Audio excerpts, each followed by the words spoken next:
Top quality और consistent performance के लिए सिर्फ सिल्वर पंप्स। टॉप क्वालिटी और कंसिस्टेंट परफॉर्मेंस के लिए सिर्फ सिल्वर पंप्स, नाम याद रखना। मंत्री म्हणून बसलाय आणि हे त्यांच्या भेटीला जातात क्रूरच्या। एवढं काय दुखत होतं? कोमात गेलं कधी? ते काय कोमात होतं का काय? का ऑपरेशन झालं म्हणून? ऑपरेशन काय झालं? टाका बघतोय त्याला, देऊन घरी आल्यावर बघतोय ते मला कणाकण बघत होतो आम्ही दोघं एकामेकाला। मग त्याचे डोळे गेले होय म्हणून त्याला दिसाना। हे उघडं पडलं। सगळ्यात महत्त्वाचं काय झालं ते उघडं पडलं। ती गुप्त भेट होती, 2-3 दिवस कोणाला मिळच नाही। तेच भाषण होतं त्यांचं, तीच ठोकाठोकी होती मीडियात, तेच होतं। सगळी तमाशातलेच गाणे म्हणते ती सगळे। इतका जीव लागला तुम्ही इतक्या क्रूर माणसाला भेटायचं काय भेटायचं त्याला? त्याच्या लोकांनी खून केलाय। आणि बडा नेता कोण मग सांगा आम्हाला? आम्ही म्हणत नाही, तुम्ही मला आता त्याचं नाव घेतलं, तुम्ही घेत नाहीत। न्यायालयाच्या पटलावरती अधिकाऱ्यांनी सांगितलेलं की याच्यातून बड्या नेत्यांना फोन गेलेत। बडा नेता कोण मग सांगा? मग बडा कोण? कुणी बी जवळच्यालाच करतो ना। तो सरमाड्या का खरमाड्या कोण आहे तो त्याच्या जवळचाच आहे ना। हेच दस म्हणत होते की पालकमंत्री 5 वर्ष पद इकलं, भाड्याने दिलं त्याला, हेच म्हणत होते। मग अडचण झाल्यावर त्यालाच फोन केला असेल ना। ही संशय शंका घटना झाल्यापासून अगोदरचे 3-4 महिन्याच्या काढा आणि आत्तापर्यंतचे पण पूर्ण काढा। आजच्या 19 फेब्रुवारी 2025 तारखेपर्यंतचे सगळे काढा, सगळ्यांचे। एकही मिनिटाचा इकडे तिकडे नाही झाला पाहिजे। जिथं मिनिटाचा शिडियार येणार नाही त्या ठिकाणी आपण समजायचं काहीतरी घोळ घातला।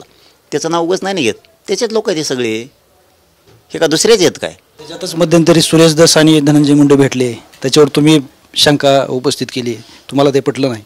अरे शंका नाही, शंका कशाच? खरंच येते शंका कशाला म्हणतात? अंदाजे टोला आणणे, चोर नसून चोर आलं म्हणणे। ते पहिलं होतं लांडगा आला रे आला, तसं नसला आला तरी बी तसं ते तोंडारीच म्हणले तर। धसांनी हे करायला जे नको होतं तेच केलेलं आहे। लाट नाही लक्षात आली त्यांच्या। मी सकाळी सांगितलं आणि पुन्हा तेच सांगतो एकदा की त्यांनी जाहीर म्हणायला पाहिजे होतं माझ्यावरती पक्षाचा दबाव असला तर मला भेटायला जा म्हणतात। त्याच्या धनंजय मुंडेला भेट, निपटून मिटून घे असं म्हणतात। माझी धनंजय मुंडेकडं जाण्याची इच्छा नाही, स्पष्ट सांगायला पाहिजे होतं। मी राजीनामा देतोय आमदारकीचा पण आणि पक्षाचा पण।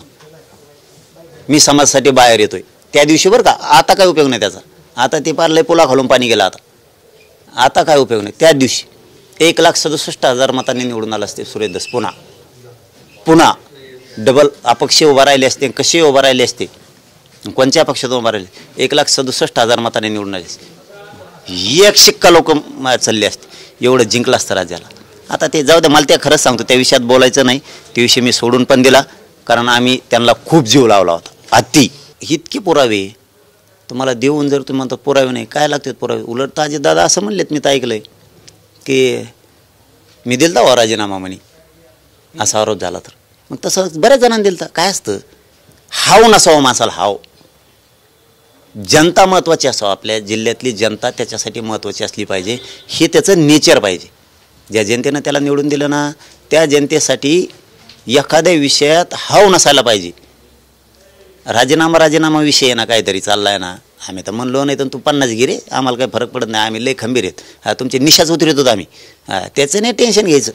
पण म्हणतातच ना किती जणांना राजीनामा दिलता, त्यांच्या बहिणीने सुद्धा दिलता, राबांनी दिलता, ताजेदादा तोंडाने म्हणले मी बी दिलता। आणि मग एवढे उदाहरणं कळत नाही का स्वतःला की किती आपण खुनं झालेले असून बी किती हपापलेले आहेत पदासाठी? ही जनता ओळखते ना तेव्हाच। लय जबरदस्त रॅली होती बाबा। धाराशिवकरांचे खरंच मनापासून धन्यवाद, आभार सुद्धा। हे जबरदस्त निवेदन होतं। राज्याभिषेक सोहळा समिती, सार्वजनिक शिवजयंती, धाराशिव जिल्हा, सगळ्या बांधवांनी खूप प्रचंड मोठी तयारी केली यार। आपण तर आपलं तर मनच भरलं, भव्य दिव्य एकदम। शुभेच्छा सगळ्या राज्यांना पण, धाराशिवकरांच्या सगळ्या पदाधिकाऱ्यांना पण मनापासून शुभेच्छा आणि आभार तुमचे।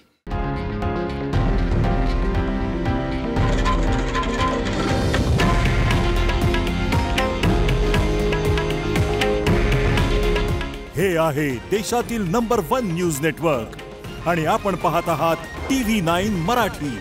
काळजी तुमची, हित महाराष्ट्राचं।